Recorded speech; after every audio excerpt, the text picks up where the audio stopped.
اعوذ باللہ من الشیطان الرجیم بسم اللہ الرحمن الرحیم وَلِلَّهِ مَا فِي السَّمَاوَاتِ وَمَا فِي الْأَرْضِ وَلَقَدْ وَصَّيْنَا الَّذِينَ أُوتُوا الْكِتَابَ مِنْ قَبْلِكُمْ وَإِيَّاكُمْ أَنِ اتَّقُوا اللَّهَ وَإِن تَكْفُرُوا فَإِنَّ لِلَّهِ مَا فِي السَّمَاوَاتِ وَمَا فِي الْأَرْضِ وَكَانَ اللَّهُ غَنِيًّا حَمِيدًا وَلِلَّهِ مَا فِي السَّمَاوَاتِ وَمَا فِي الْأَرْضِ وَكَفَى بِاللَّهِ وَكِيلًا إِن يَشَاء يُذْهِبْكُمْ أَيُّهَا النَّاسُ وَيَأْتِ بِآخَرِينَ وَكَانَ اللَّهُ عَلَى ذَلِكَ قَدِيرًا مَنْ كَانَ يُرِيدُ ثَوَابَ الدُّنْيَا فَعِندَ اللَّهِ ثَوَابُ الدُّنْيَا وَالْآخِرَةِ وَكَانَ اللَّهُ سَمِيعًا بَصِيرًا يَا أَيُّهَا الَّذِينَ آمَنُوا كُونُوا قَوَّامِينَ بِالْقِسْطِ شُهَدَاءَ لِلَّهِ وَلَوْ عَلَىٰ أَنفُسِكُمْ أَوِ الْوَالِدَيْنِ وَالْأَقْرَبِينَ إِن يَكُنْ غَنِيًّا أَوْ فَقِيرًا فَاللَّهُ أَوْلَىٰ بِهِمَا فَلَا تَتَّبِعُوا الْهَوَىٰ أَن تَعْدِلُوا وَإِن تَلْوُوا أَوْ تُعْرِضُوا فَإِنَّ اللَّهَ كَانَ بِمَا تَعْمَلُونَ خَبِيرًا صدق اللہ العظیم۔ فرمایا کہ اللہ ہی کے لیے ہے، وَلِلَّهِ مَا فِي السَّمَاوَاتِ وَمَا فِي الْأَرْضِ، اللہ کے لیے ہی ہے جو کچھ ہے آسمانوں میں اور زمینوں میں، وہی اس کا مالک ہے، وہی قادر ہے، وہی خالق ہے، تو اس لیے تمہیں کسی پریشانی کی ضرورت نہیں۔ آپ نے دیکھا نا، کل بات ہو رہی تھی اگر میاں بیوی میں علیحدگی ہو جاتی ہے تو اللہ یہ فرماتے ہیں کہ پریشان نہ ہو، اللہ دونوں کو ہی غنی کر دے گا، دونوں کو ہی اللہ وسعت عطا فرما دے گا۔ کیوں کہ اللہ ہی کا سب کچھ ہے، اللہ کے قبضہ کنٹرول میں ہے، اللہ کے لیے کوئی مشکل نہیں ہے۔ وَلَقَدْ وَصَّيْنَا الَّذِينَ أُوتُوا الْكِتَابَ، فرمایا کہ ہم نے وصیت کی تھی، نصیحت کی تھی ان لوگوں کو بھی جن کو کتاب دی گئی تھی، یعنی یہود و نصارہ کو بھی ہم نے اس سے پہلے یہ وصیت کی تھی، من قبلکم، تم سے پہلے، وَإِيَّاكُمْ، اور تمہیں بھی ہم یہی بات کہتے ہیں، جو بات پچھلے صحیفوں کے اندر تھی وہی بات ہم تم کو بھی کہتے ہیں۔ کون سی بات؟ ان اتقوا اللہ، کہ اللہ سے ڈرتے رہنا۔ اللہ سے ڈرتے رہنے کا مطلب یہ نہیں ہے کہ جس طرح انسان کسی درندے سے معاذ اللہ یا کسی چور ڈاکو سے یہ نہیں ہے۔ اللہ سے ڈرنا یہ ہے کہ اللہ کو ساتھ لے کے رکھنا، اللہ کے ساتھ رہنا۔ اللہ سے ڈرنا یہ ہے کہ کہیں اللہ کے ساتھ، اللہ کی معیت سے میں محروم نہ ہو جاؤں۔ جس طرح انسان جو ہے کسی چور سے ڈرتا ہے اور اپنے والد صاحب سے بھی ڈرتا ہے۔ والد صاحب سے ڈرنے کا مطلب یہ ہوتا ہے کہیں میں والد کی شفقت سے، محبت سے محروم نہ ہو جاؤں۔ تو یہ اللہ کا ڈر اور دوسرے ڈر کے اندر یہ فرق ہے کہ اللہ کی معیت، اللہ کی جو ساتھ ہے، کہیں میں اس سے محروم نہ ہو جاؤں۔ فرمایا یہ ہم نے وصیت کی تھی پچھلی قوموں کو بھی، اور تمہیں بھی ہم یہی وصیت کرتے ہیں ایک لفظ میں کہ ان اتقوا اللہ، اللہ کا تقوی اختیار کرنا۔ وَإِن تَكْفُرُوا، اور اگر تم نہیں کرو گے، انکار کرو گے، یعنی یہ اس بات پہ عمل نہیں کرو گے، تو اللہ کو اس سے کیا پرواہ ہے؟ کیوں کہ فَإِنَّ لِلَّهِ مَا فِي السَّمَاوَاتِ وَمَا فِي الْأَرْضِ، کہ اللہ ہی کا ہے جو کچھ آسمانوں اور زمینوں میں، یعنی ساری کی ساری کائنات مل کر اللہ کو سجدہ کرنے لگ جائے تو اللہ کی عزت میں کوئی اضافہ نہیں کر سکتی، اور ساری کائنات اللہ کا انکار کر دے تو اللہ کی قدرت میں سے کچھ چھین نہیں سکتی، اللہ کچھ بگاڑ نہیں سکتی۔ اس لیے فرمایا، دوبارہ اس بات کو دہرایا گیا کہ وَإِن تَكْفُرُوا، اگر تم انکار کرو گے، کفر کرو گے اور یہ بات نہیں کرو گے تو کوئی حرج نہیں ہے۔ کیوں کہ وَلِلَّهِ مَا فِي السَّمَاوَاتِ وَمَا فِي الْأَرْضِ، کیونکہ اللہ ہی کا ہے جو کچھ آسمانوں اور زمینوں میں ہے۔ وَكَانَ اللَّهُ غَنِيًّا حَمِيدًا، اور اللہ تو بڑا غنی ہے، بے پرواہ ہے، اس کو تو بے نیاز ہے، اس کو تو کسی مخلوق کی حاجت نہیں ہے۔ وَحَمِيدًا، اور حمیدہ، اور ساری کی ساری حمد اور صفت بھی اللہ ہی کے لیے ہے۔ وَلِلَّهِ مَا فِي السَّمَاوَاتِ وَمَا فِي الْأَرْضِ، تیسری دفعہ آ رہا ہے اس آیتوں میں۔ فرمایا ایک دفعہ ہم تم کو پھر یاد دلاتے ہیں، اس لیے اللہ کی عزت میں کوئی تم اضافہ نہیں کر سکتے، اور اس کی عزت میں نہ تم کوئی کمی کر سکتے ہو، پوری کی پوری کائنات مل کر بھی، پوری مخلوق مل کر بھی۔ اس لیے تمہارا اپنا ہی فائدہ ہے اگر تم اللہ کی بات کو مان لو گے۔ کیوں کہ اللہ ہی کا ہے جو کچھ آسمانوں اور زمینوں میں ہے۔ وَكَفَى بِاللَّهِ وَكِيلًا، اور اللہ ہی سب سے بہترین کارساز ہے۔ یعنی اگر کسی کا ساتھ لینا تو اللہ کا ساتھ لینا چاہیے کہ اللہ ہی سے سارے کام بنتے ہیں، اور اس کے حکم کے بغیر کوئی کام بھی نہیں ہو سکتا۔ چاہے پوری مخلوق ادھر سے ادھر ہو جائے، اللہ کا حکم نہ ہو تو کوئی کسی کا کام نہیں بنا سکتا، اور اگر اللہ نہ چاہے تو کوئی کسی کا کچھ بگاڑ نہیں سکتا۔ کیونکہ اللہ ہی سب سے بہترین وکیل ہے، ساتھی ہے، کارساز ہے، مددگار ہے۔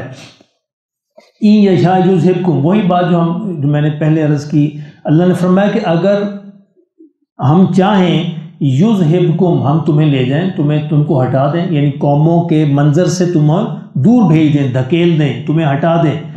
ایھا الناس، اے لوگو، ویأتی بآخرین، تمہاری جگہ کسی اور قوم کو لے آئیں، ہمارے لیے تو مشکل ہی نہیں۔ یعنی 1 سیکنڈ کی بات ہے، ایک زلزلہ پورے کے پورے ملک کو تہوبالا کر دے گا، تباہ کر دے گا، کوئی بھی نہیں بچے گا اگر ہم چاہیں۔ ان یشاء یذہبکم، اگر ہم چاہیں تو تمہیں لے جائیں، کھینچ لیں تمہیں، ایھا الناس لوگو، ویأتی بآخرین، اور دوسری تمہاری جگہ کسی اور کو لے آئیں، ہمارے لیے کون سی مشکل ہے؟ اللہ کے تو ارادے کا نام وجود ہے، یعنی اللہ تو کن کہنے کی بھی ضرورت نہیں ہے، اللہ ارادہ فرماتے ہیں، چیزیں وجود کے اندر آ جاتی ہیں۔ فرمایا یہ تم پر احسان ہے کہ اللہ نے تم کو پیدا کیا اور اللہ تم کو ایک بڑا درجہ دینا چاہتا ہے، میرے لیے مشکل نہیں ہے، کیونکہ وکان اللہ علی ذالک قدیرا، اللہ ہر چیز پر قادر ہے، قادر مطلق ہے، وہ جو چاہے جب چاہے جس طرح چاہے کر سکتا ہے۔ من کان یرید ثواب الدنیا، فرمایا کہ جو دنیا ہی کا صلہ چاہے گا، دنیا کے اندر ہی اپنی باتوں کا صلہ چاہے گا، فعند اللہ ثواب الدنیا، تو اللہ کے پاس دنیا کا صلہ بھی موجود ہے، اللہ تمہیں دے دے گا دنیا کے اندر بھی، والآخرہ، اور جو چاہے گا آخرت کا صلہ تو پھر اللہ اس کو آخرت کا صلہ دے گا۔ یعنی چاہنا چاہیے آخرت کا صلہ، تو آخرت کے اندر دنیا خود بخود آ جاتی ہے۔ جو دنیا کا چاہے گا تو اللہ فرمایا کہ میں پھر اس کو دنیا تک ہی محدود رکھوں گا، آخرت نہیں دوں گا، اور جو آخرت کو چاہے گا تو اس کو دنیا بھی ملے گی، آخرت بھی ملے گی۔ مثلا جو بی اے کرنا چاہے گا تو میٹرک ایف اے تو خود بخود آ گئے نا اس میں، اور جو چاہے گا میٹرک تو وہ بی اے نہیں کر سکتا، کیوں بی اے تو بڑی بات ہے، وہاں تک نہیں پہنچ سکتا۔ تو جو آخرت کو اپنا نقطہ نظر بنائے، ٹارگٹ بنائے، اپنا ہدف بنائے، تو اس کو دنیا خود بخود اس کے اندر شامل ہو جائے گی۔ اس لیے فرمایا کہ جو دنیا کا ثواب چاہے گا، صلہ چاہے گا، اجر چاہے گا، وہ دنیا تک ہی محدود رہے گا، اور جو آخرت کا چاہے گا تو اس کو دنیا آخرت دونوں ملیں گی۔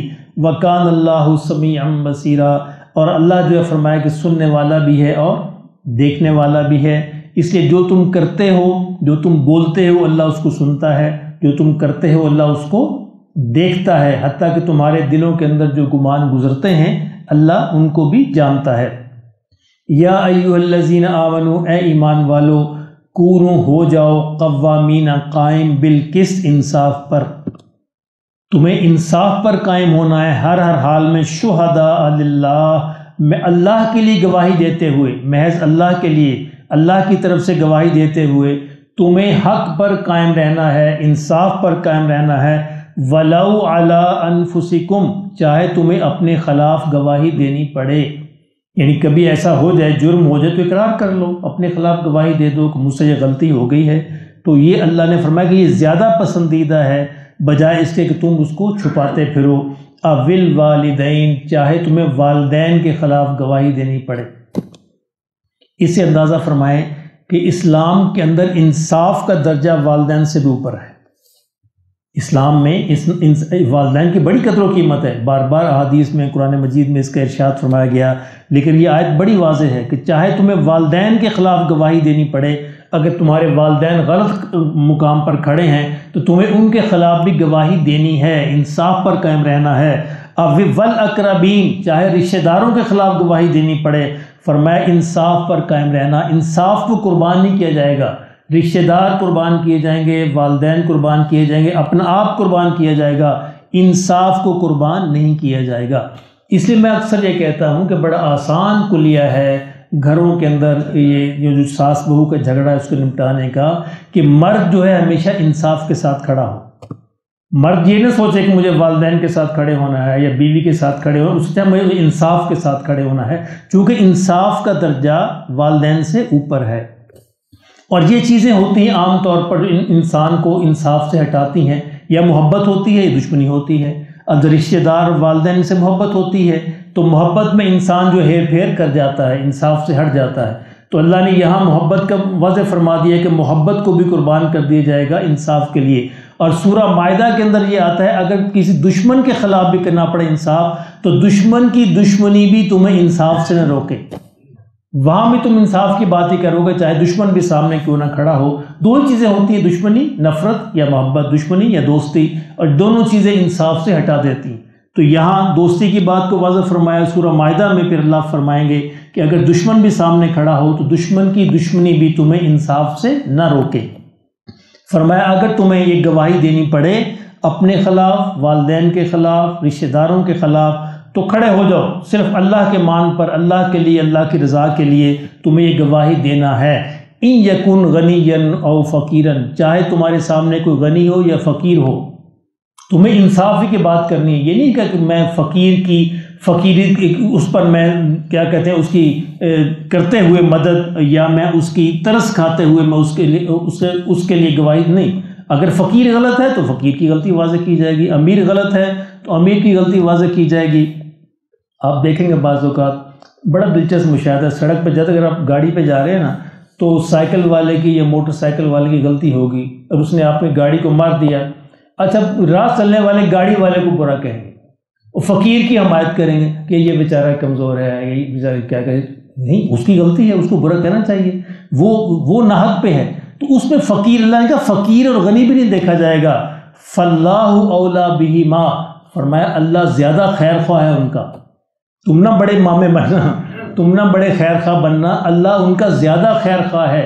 اس لیے اللہ تمہیں یہ کہتا ہے کہ تمہیں انصاف کی بات کرنی ہے، چاہے کوئی بھی ہو، تمہارے رشتہ دار ہو، والدین ہو، تمہارا اپنا آپ ہو، فقیر ہو، غنی ہو، کہیں بھی ہو، تمہیں انصاف کی بات کرنی ہے۔